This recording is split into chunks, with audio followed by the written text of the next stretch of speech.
여인의 향기 앤드 이종수. 여인의 향기는 1992년에 유니버설사가 제작한 영화다. 감독은 마틴 브레스트가 맡았다. 퇴역 장교와 이제 막 고등학교를 졸업하려는 앳된 청년이 우여곡절을 겪으며 우정을 쌓아가는 가운데 삶의 의미를 되찾게 되는 이야기다. 퇴역 장교 프랭크 슬레이드 역은 알 파치노가 맡았는데 그는 이 역으로 아카데미 나무주연상을 받았다. 그전까지 7차례나 후보에 오르고도 번번이 상을 놓치다가 이 작품으로 마침내 한을 푼 것이다. 슬레이드 중령은 군 시절의 사고로 실명한 맹인으로 조카네 집에 얹혀 사는 신세다. 앞이 보이지 않는 암흑 같은 세상에서 삶의 의미를 잃은 채 하루하루를 소모하듯 살아가던 그는 조카네 가족이 추수감사절 여행을 떠나 혼자 남게 되자 남몰래 최후의 여행을 계획한다. 화려한 마지막 여행을 마치고 스스로 생을 마감할 작정이었던 것이다. 그가 좋아하는 것은 여자, 페라리, 그리고 탱고였다. 한편 명문 베어드 고교의 모범생 찰리 심슨은 하버드 진학을 목표로 공부하는 가난한 장학생이다. 크리스마스에 고향 집에 다녀올 여비를 벌 요량으로 추수감사절 연휴 동안 슬레이드 중령을 돌보는 아르바이트를 맡아 그의 집을 방문한다. 그런데 여행을 떠나기 직전 학교에서는 짓궂은 친구들이 교장 선생님을 골탕 먹이는 사건이 벌어지고 찰리는 공교롭게도 그들이 범행을 준비하는 장면을 목격하게 된다. 중령은 얼떨결에 따라 나선 찰리를 이끌고 뉴욕으로 여행을 떠난다. 페라리 매장에서는 시험 주행을 하겠다며 차를 몰고 나가 찰리의 코치를 받아가며 거리를 신나게 질주한다.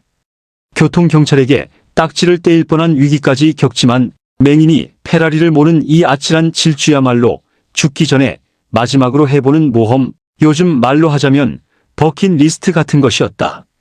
고급 식당에 식사를 하러 갔다가는 남자친구를 기다리며 홀로 앉아있던 젊은 여인 도나를 만나 멋진 탱고를 춘다. 도나 역은 가브리엘 에노라는 배우가 맡았다. 여인의 향수 냄새만으로 그녀에 관한 모든 것을 알아맞히는 중령의 탁월한 능력이 유감없이 발휘되는 대목이기도 하다. 암 못 보는 사람이라고는 믿기지 않는 빼어난 춤솜씨의 좌중은 어리둥절해한다. 그러나 화려한 일정이 끝나갈 무렵 그는 호텔 방에서 군복을 차려입고 권총으로 생을 마감하려 한다. 이를 눈치챈 찰리가 필사적으로 만류하자 그는 자기가 죽어서는 안 될 이유를 대보라고 다그친다. 찰리는 답한다. 그렇게 페라리를 잘 몰고 여인과 탱고를 그렇게 잘 추는 사람이 왜 죽으려 하느냐고. 신랑이 끝에 슬레이드는 죽기를 포기하고 새롭게 살아가기로 마음을 돌린다. 여행 중에는 형님 댁을 불쑥 방문하여 추수감사절 식사 자리에서 조카들과 한바탕 설전을 벌이다 쫓겨나다시피 나오는 소동도 있었다. 여행이 끝나고 두 사람은 각자의 자리로 돌아온다. 학교로 돌아온 찰리는 교장 선생님의 추궁에 시달린다. 사건 전날 밤에 목격한 것을 털어놓으면 하버드 추천서까지 주겠다는 회유에도 그는 친구를 밀고 하기를 거부한다. 결국 전교생이 모인 가운데 징계위원회가 열리고 슬레이드 중령이 찰리의 후견인 자격으로 그를 변호하러 참석한다. 그리고 저 유명한 명변론이 펼쳐진다. 지도자의 요람이라는 베어드 고교가 어떻게 학생에게 친구를 밀고 하라고 가르칠 수 있는가? 그것이 과연 올바른 교육인가? 아버지의 주머니 뒤에 숨은 학생은 감싸주면서 친구를 팔지 않은 찰리에게는 벌을 내리는 것이 온당한 일인가? 내가 5년만 젊었다면 이곳에 화염방사기를 들이댔을 것이다. 나는 전쟁터에서 수많은 젊은이들이 팔다리가 잘려나가는 것을 보았지만 잘려나간 영혼보다 참혹한 것은 없으며 영혼에는 의족을 달 수도 없다.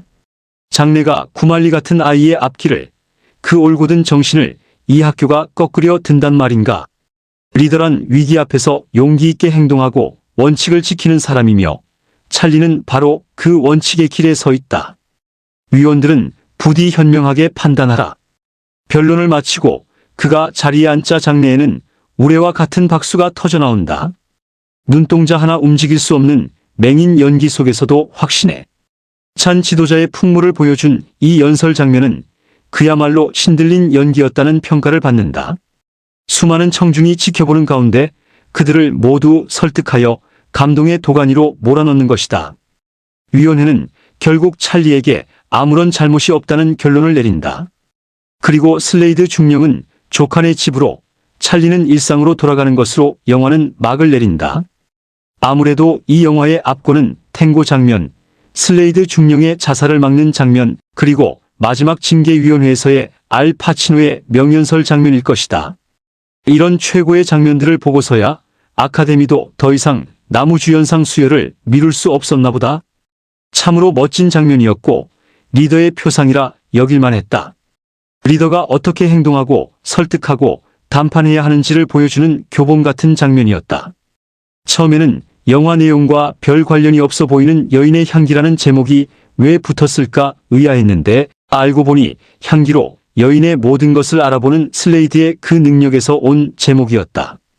이 영화는 이탈리아 소설가 조반니 아르피노의 소설을 원작으로 1974년에 만들어진 동명의 이탈리아 영화를 리메이크한 것으로 제목도 그 이탈리아 영화의 것을 그대로 가져온 것이라 한다. 알 파치노의 명연설이 나오는 영화가 몇 편 더 있지만 이 작품만큼 멋지게 표현되고 제대로 빛을 발한 경우는 없지 않을까 싶다. 훗날 애니 기분 선데이에서 미식 축구 감독으로 선수들에게 절규하듯 쏟아내는 라커룸 연설도 감동적이기는 하나 이 영화만은 못하였다.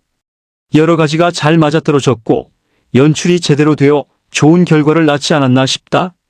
이제는 그도 나이가 많이 들어 전성기의 연기를 다시 보기는 어렵게 되었지만 그런 배우의 시대를 함께 지나올 수 있었던 것은 행복한 일이었다고 기억된다. 교장 선생님 역을 맡았던 제임스 레포는 지난 2014년에 세상을 떠났다는 보도를 본 적이 있다. 아무튼 여인의 향기는 대단한 작품이었고 알 파치노의 신들린 연기를 볼 수 있게 해준 영화였다. 그가 아니면 소화해낼 수 없었을 맹인 연기를 멋지게 보여주었으니 그의 진면목을 확인할 수 있는 걸작으로 평가될 만하다.